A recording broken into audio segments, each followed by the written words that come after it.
can move to another type of player. This is a big player, but it's also a big player that has considered also the relationship with the universities as a very important asset for them. And then it's a pleasure to introduce Francisco Jariego. He's, and let me summarize his CV. He's today the Director of Industrial Internet of Things and member of the Executive Committee of Telefonica Research and Development. He has a PhD in physics from the Autonomous University of Madrid, but he has developed his professional career in the ICT industry. Then I can consider him as a part of the telecom field. He's also served as Director of Technology Strategy for Telefonica and an active contributor to the definition of the current Telefonica RTDI innovation strategy that has finally created the Telefonica Digital in 2011. He was also Enablers and Technology Director at Telefonica Digital. Then thank you very much for coming, Paco, and you have the floor. Okay, thank you, Gonzalo, for inviting me, for having me here. Well, thank you also for putting this fantastic title for the presentation about disruptive innovation in Telefonica. I'm not going to talk specifically about this radical disruptive innovation. I'm going to share with you the broad picture that we are seeing around the Internet of Things, or the Internet of everything. And basically, I say it's set the scene for a broad collaboration that we really, we are really looking forward. We don't think this massive opportunity around the Internet of Things and around the many technologies that we put together under this this name, nobody is going to do this alone. Let me share with you the opportunities that we are looking around this. I think, Gonzalo, that at least have 20 minutes or something like that. Even we are late. Well, let me start with 4 simple ideas about this Internet of Things opportunity. First of all, I would like to share with you that this is something that is happening. We are not talking about technologies that are still in the lab. Of course, it's been something that it's been in the making for years, and today you can see opportunities, and you can see prototypes, and you can see solutions that are in the market, are in prototyping. Of course, we still have plenty of room. This year has been really very interesting. We've replaced big data at the top of the hype in the Gartner cycle with the Internet of Things, so we are the new fashion thing. But the truth is that when Google bought Nest, and I want to single out this event, even if we had many different things across the year, when Google bought Nest for $3.2 billion, I mean, everybody said, wow, there must be something here. Nest Lab is a company that provides this smart thermostat. Who wants to pay that much for a thermostat? Well, Google apparently. Second idea is that this is going to arrive, and this is going to touch every single sector in the economy. We have some interesting reflections by Michael around the barriers that we still have to cross in order to make this possible. For example, privacy or security are important barriers for healthcare and many opportunities around our own health. Business models, in some cases we don't have still the business models to commercialize some of these technologies, so the opportunities that arise around these technologies. In some other cases, the business models are going to be disruptive for the incumbents, for the established companies. So we still have a lot of things to do, and this is going to take probably still long in many, or reach in many different sectors, but eventually it will reach everywhere. As this is the case, nobody doubts that it's going to be huge. I don't want to put a single number on the forecast that we are studying. Cisco says that today probably we have like 40 billion things connected to the internet, which is more or less double the size of phones that we have in the world. So clearly, everybody understands that this is going to be huge. And my reflection here is something that is going to be so huge and is going to grow that large in probably a period of 5 years' time or 10 years' time. It's, first of all, a big opportunity for many different companies. I'm going to elaborate a bit more on the kind of opportunity that we are looking. And, of course, also a threat for the companies that, companies that are not going to be able to really take advantage of the opportunity. And my fourth reflection is probably the most interesting. Internet of Things for us, or for most people in this field, is about the physical world. It's about to bring the physical world into the internet, or put the internet reaching the physical world. What does it mean? It means that we really change the relationship that we have with many different objects, even very day-to-day objects. Think of the lights, the bulbs that you can change color. I mean, you start thinking about day-to-day objects in a different way. Or think, for example, about the other thing that was being discussed here, which is the possibility to really know a lot more about you, yourself, your body, by simply wearing one of these wristbands and start knowing things about yourself, which eventually change the way you look at yourself. So this is what internet is about, and this change starts with data and with in many cases very simple applications, cloud applications that are, let me put it that way, like the soul of the object in the cloud.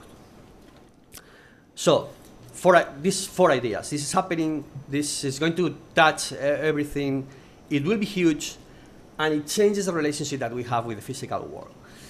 Well, this is not me. This is Mark Andreessen. 3 years ago, he published this well-known article, Why Software is Eating the World, where basically he said that software has transformed and is transforming every sector that it reaches and it touches. And it will continue to do that in the future. It's going to continue to do that in the future.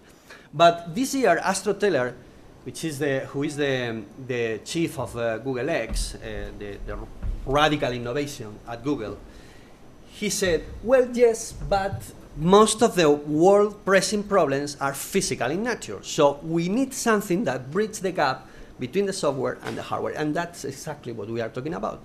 That's the hardware that today is being more and more and more affordable for doing many different things that allows us to bridge this gap between the physical world and putting software, putting a soul in the things that we are dealing with. Well, this has created this other starting phenomena of the makers, which is all but new, I would say. We are all makers, or people. We've been makers for all the history of the humankind. But now, the possibility is to start doing things, a lot more things locally. The reason is hardware is getting cheaper and cheaper. We have, this picture is the number of MEMS, the number of microelectromechanical machines that are being delivered simply because we are buying smartphones. And the more smartphones we buy, the more MEMS are delivered. The more MEMS are delivered, the cheaper is to get those kind of MEMS for doing many different things. We were talking previously about sensors. We are talking about these sensors. So the hardware is getting cheaper and cheaper. This is the Moore's law, and this is making affordable for everyone, at least to start prototyping very, very simply. Put together these other things. The number of hacker spaces in the world has burst since 2010. It means that many different people are playing with the technology and are sharing experiences. And the other thing is that, and this has nothing to do specifically with the Internet of Things, but this is the convergence in the manufacturing labor cost in the world, probably the result of the crisis, or the result of simply the globalization. But apparently, today, to manufacture in Mexico is probably cheaper than to manufacture in China, which has been the fabric of the world for the last 10 or 15 years. For the politicians, this is very interesting. This is Obama during the Maker Faire, the White House organized also in May this year. And he said basically, bring back manufacturing again back to our shores, because this is what made US, the kind of country that is today. I mean, you can put your country also there. We can put our country, Spain, there, because when you put together lower manufacturing costs, lower hardware costs, the possibility to touch the physical world, and the possibility to solve physical problems, we are talking about solving problems locally with local resources, with companies which are local companies. Because think of the difference of delivering, for example, a video or a game or audio, music. You can do that over the whole planet from a cloud base, from a cloud data center somewhere in the world. But it's not possible to solve every single problem in a city since or from the cloud. So this is clearly a local opportunity. So let me change gear and say, well, industry is clearly an opportunity. This is what the CEO of General Electric said also a couple of years ago. Every industrial company will be a software company. This is probably the most or the less disruptive transformation. This is simply the evolution of what many companies are doing and will be obliged to do, which is to transform and to improve the productivity. When you look at the numbers, taking into account that this is going to touch every single corner of the economy, with very small amounts of productivity, yearly amounts of productivity, with very small improvements, only 1% accumulated in 20 years is about is the same size that about the size that the economy of the United States has today.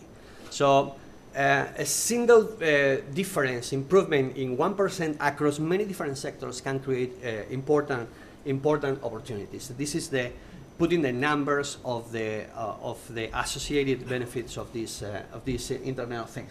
No surprise, you see there sector by sector.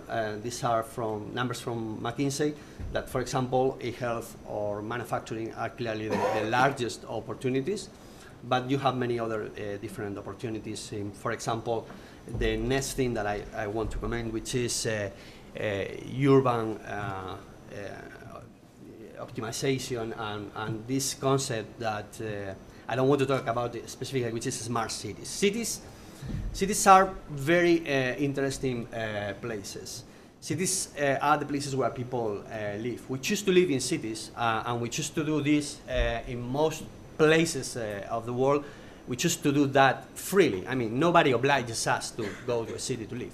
And the reason why we do that is simply because cities are apparently where wealth is created. We are today like 50% of the people living in cities in the whole population of the world. But 50% of the population produce more than 80% of the economic activity. And this is going to continue to do to be in that line in the coming years.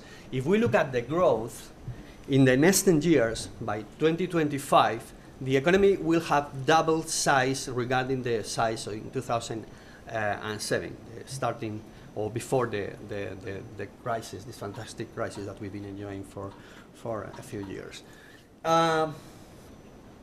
600 cities will account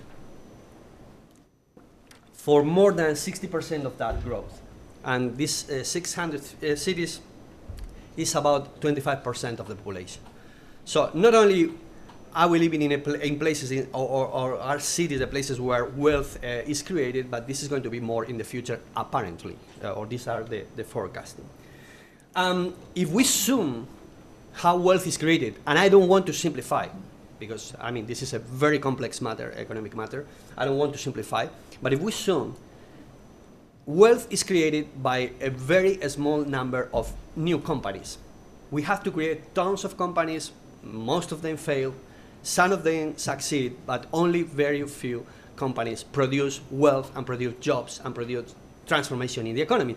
But we need to create those companies. It's very important to do that because this is the way the world is evolving, and probably it's going to be that way more and more.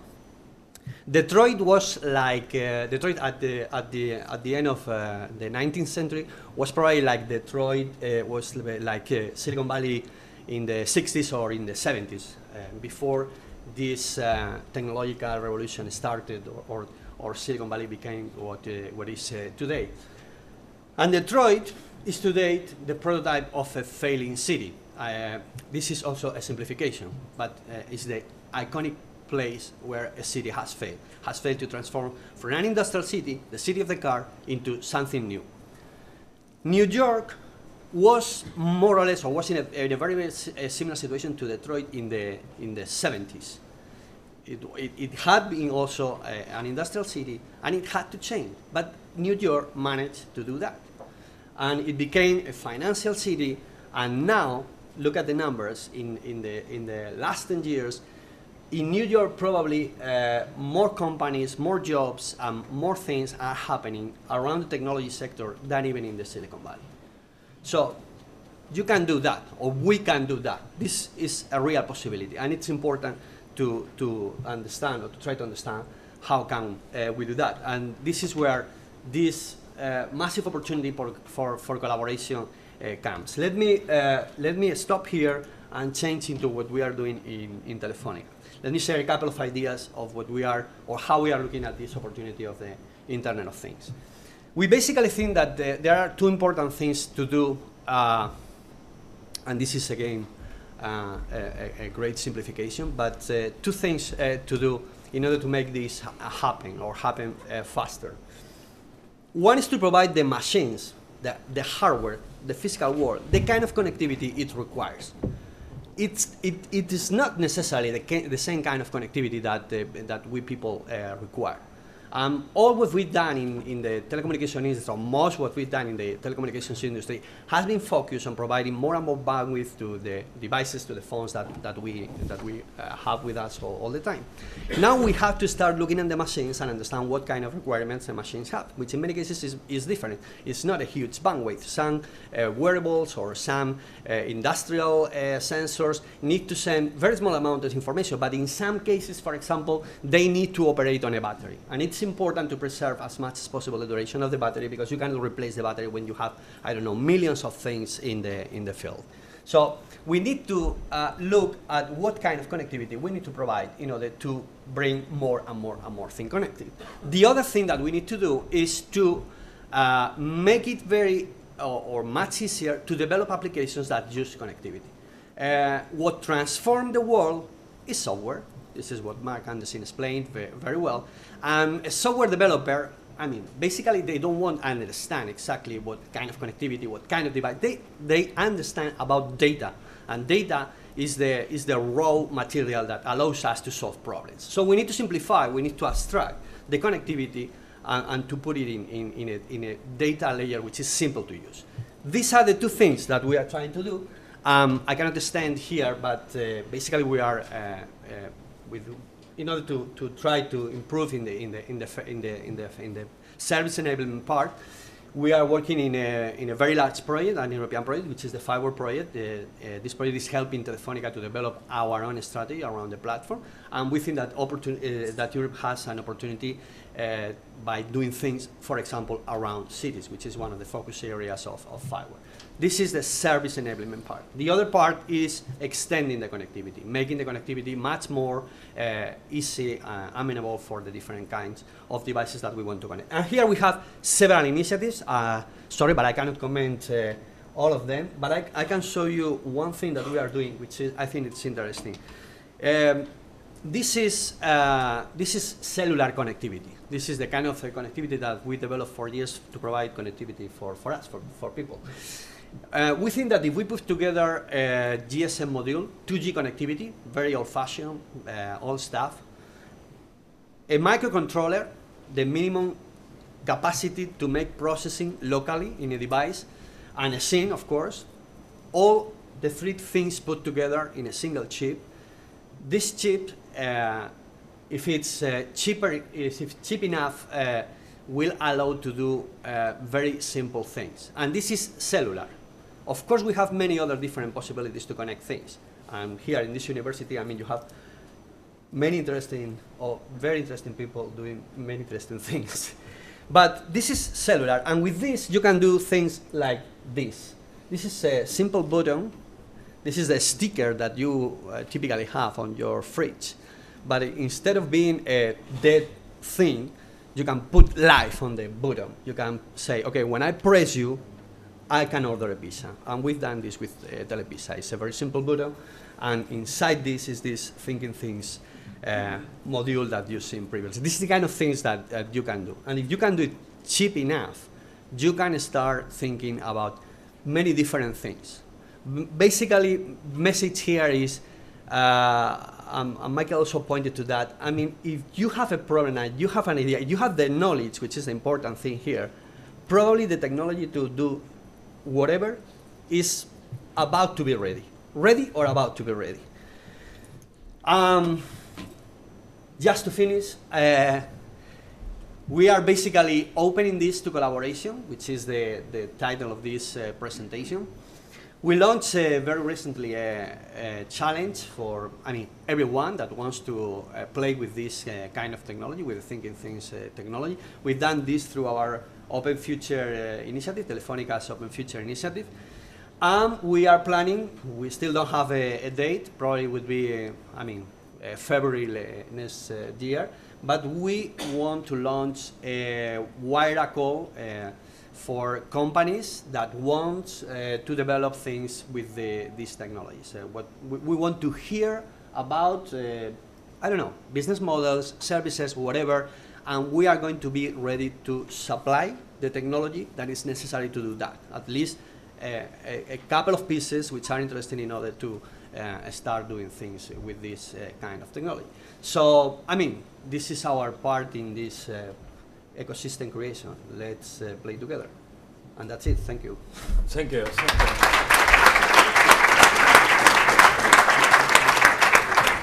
Any question to Paco Jariego? Do you have any? The coffee is waiting. Now, there's a question there, and then after the coffee break. Yes, please. Wait for the micro. Hello, thank you very much for your presentation. I have one question. What do you think about Google purchasing Nest? Because it seems to me that you don't think it was a really good idea. It wasn't. Yeah. Well, you understand that for me it's very difficult to answer a question about Google. Everybody is speculating with the massive opportunity that for Google is to have more data about, what's happening at home.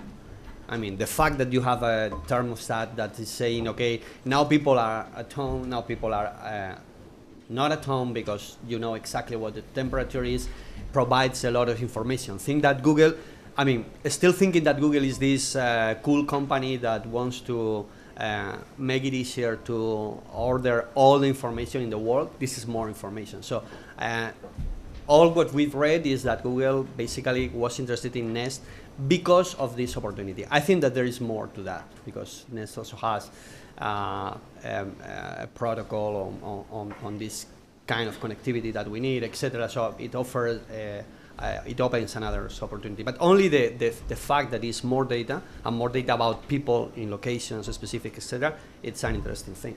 I don't know if it's 3.2 billion or how much is it. Okay.